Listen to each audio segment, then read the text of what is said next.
Tears of the Kingdom is the highly anticipated sequel to one of the best Nintendo games of all time, The Legend of Zelda Breath of the Wild. First off, I love Breath of the Wild, and I've loved Breath of the Wild since release.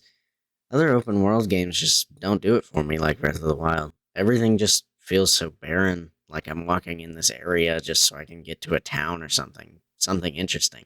But in Breath of the Wild, I'm already at my destination, Hyrule.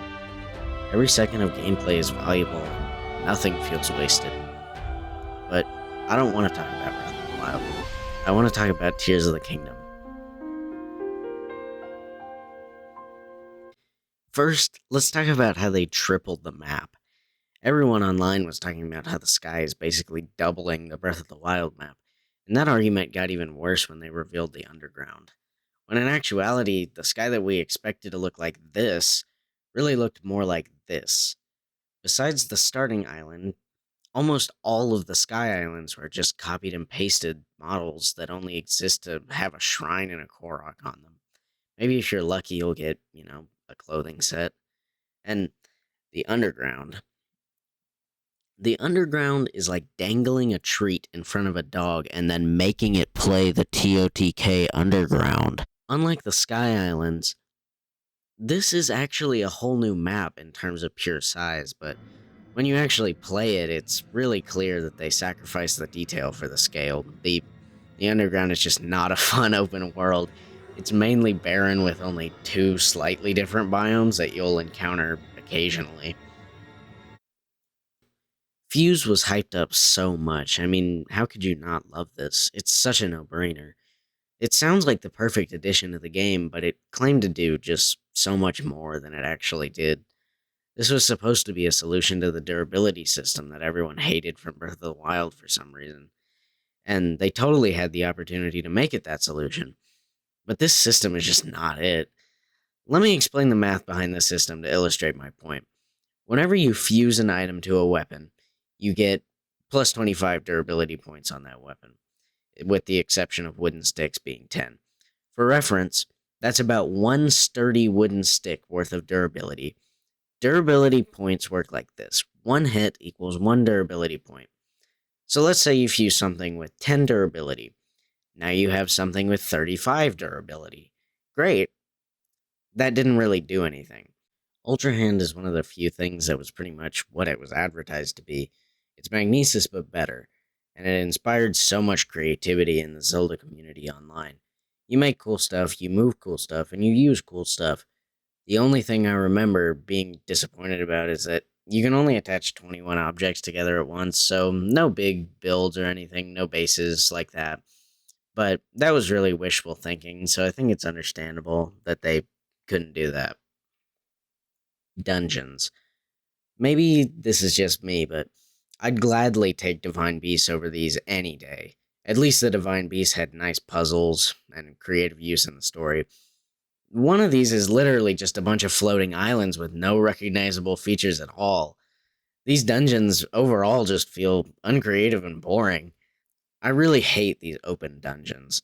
Just because you have an open world doesn't mean you need open dungeons.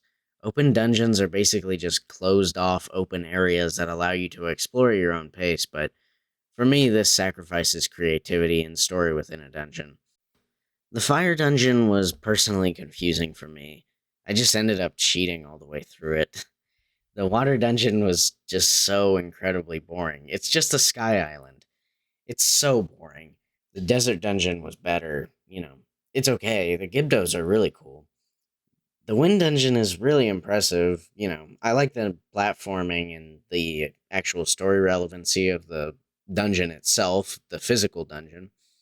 Um, and it has a nice overall design philosophy, and it's easily the best dungeon in the whole game.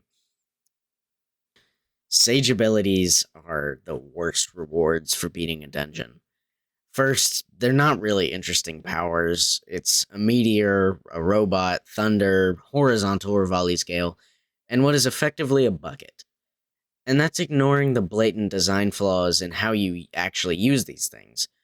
Whose idea was it to make you physically walk to the most ugly versions of these characters, press A to engage, then press A to fire? And really, what is this thing? Who made this? Why does this exist? Now, I'll be honest with you. The story elements here really aren't bad at all. It's not that great, but it's okay. I'm not a huge fan of the memory system that's, back from Breath of the Wild, but I get it. It's an open world, and sometimes it's hard to get a story across in this format. The mystery with Zelda is actually pretty good. I didn't immediately solve it, so I like that, but that's just me. I think the story is kind of intriguing, especially with the imagery of the broken Master Sword. We haven't really seen that in other Zelda games. I love finding the Master Sword on the Light Dragon. That was a cool thing. I remember when I finally realized that Zelda was the dragon, and that was really cool.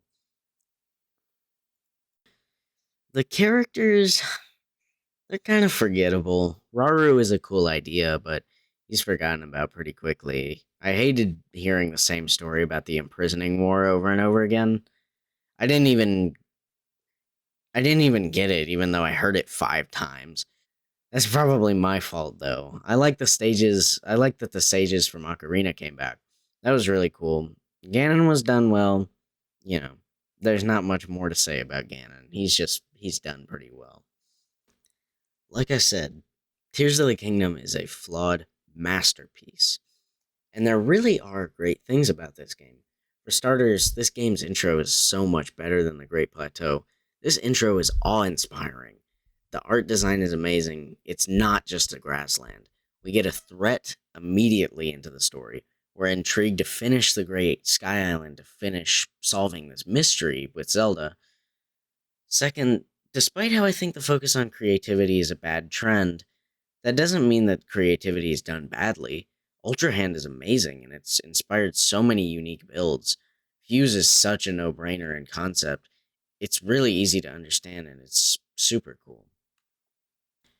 And while I think the sky and underground are disappointing, they really did upgrade the surface. The tiny caves are wonderful. Little challenges with small risks and small rewards. I love the concept of Lookout Landing, a town where all the races in Hyrule are in one place, a nice central hub where the design philosophies of these villages collide. And falling from the sky to the ground, there's no way you can make this feel better.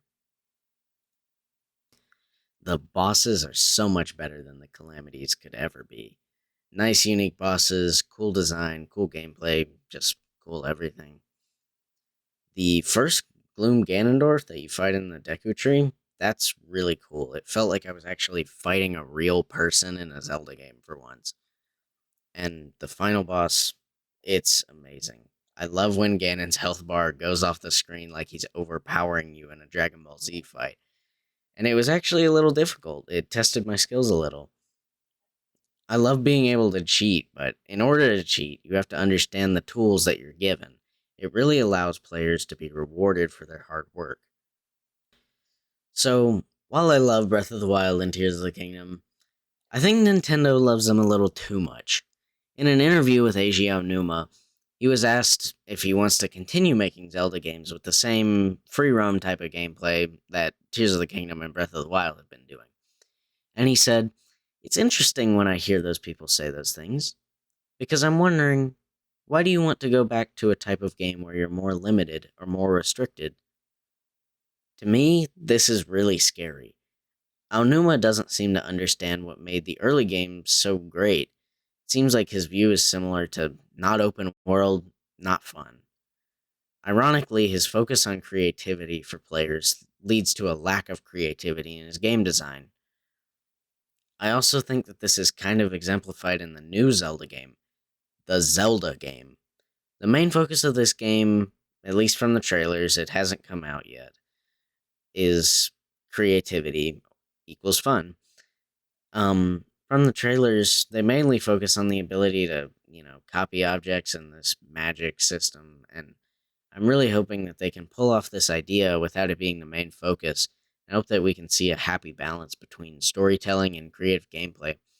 The future of Zelda is scary because the people behind the scenes seem to not understand why people enjoy the old games. They see these two games for their open world and creativity, not their Zelda. I think that this is a bad road to be on. And while this is only a prediction, I'm still going to predict what's going to happen when we continue here.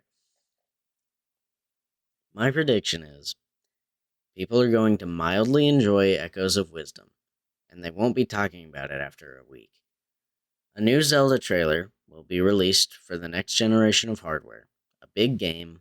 This trailer and overall discussion around it will almost entirely focus on how good the graphics are and how big the world can be and how much new things you can do in it.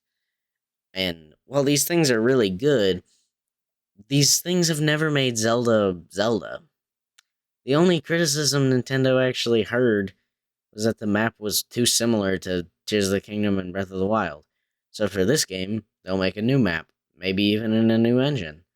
The story and characters will continue to suffer, and this will get to a point where this could be any game. Any game could have this open world. Any game could have these ideas. If they continue this trend past the third open world game, I would expect a massive decline in quality.